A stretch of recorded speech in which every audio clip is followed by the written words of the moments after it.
welcome back to the Behind the Nidda YouTube channel. Now, to be honest, today's topic is one that I wish I didn't even have to make a video for.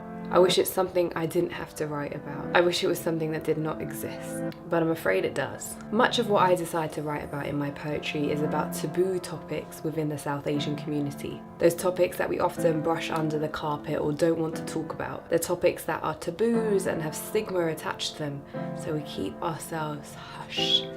But I'm here to talk about them, and that's why I started Behind the Nidda in the first place. Now, today's taboo truth is unfortunately a common occurrence in most homes. It's no exaggeration when I say that every single brown woman that I know, and men for that matter, know someone or have been inflicted by an abuser within their home or within their family. Now, I'm not saying that this is a singular occurrence that only happens within South Asian homes. I'm just here to highlight that it is happening and we need to do something about it. When I'm talking about abuse, I'm talking about somebody that is using their age, their gender, their authority to inflict abuse on women or children. And yes, this is happening within our homes. We might not want to say it out loud, but there's definitely cases of paedophilia happening within the South Asian community that we so often brush under the carpet.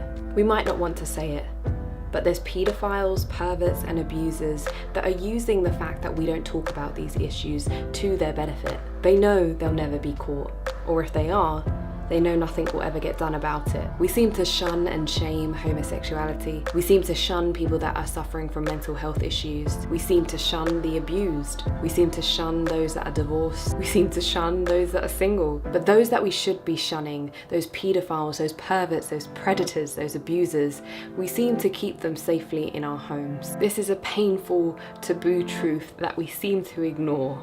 Now, the reason I get so upset about it is because the amount it enrages me that these things are happening and we're not doing anything about it. When I spoke about this issue on Instagram a few months ago, the amount of comments, replies and messages that I was sent was overwhelming. That just shows you how much this issue is affecting our community. I just want to take a minute to read some of the comments and messages that I was sent. For obvious reasons, I want to keep them anonymous. We've seen many times what happens when anyone in our community speaks up about abuse. Their reputation is shredded, whilst the perpetrator is protected and rallied around. Whilst we're busy pointing fingers at those that are so-called unreligious, we seem to be deflecting the attention from those sexual predators that we call family. If something wrong should happen to us, the likes of rape and depression, or for that matter, discovering homosexuality, we are told to bury it till it fades.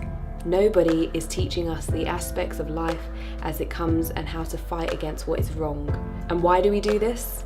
It's because we're afraid of what people will say. So I want to make a call to action. The first step in this call to action is to talk about it. If you can, and if you have the power or privileges, use your voice for the voiceless. If you are a creative, use your creative art form to talk about these issues. We can honestly be the generation that puts an end to this kind of abuse happening within our families. So let's admit that it's happening, let's talk about it, and let's do whatever we can to make it stop. Taboo truths.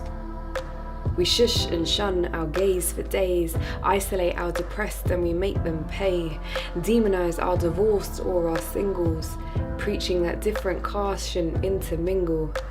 We leave the abused all alone, but we seem to keep our paedophiles and our perverts safely in our homes.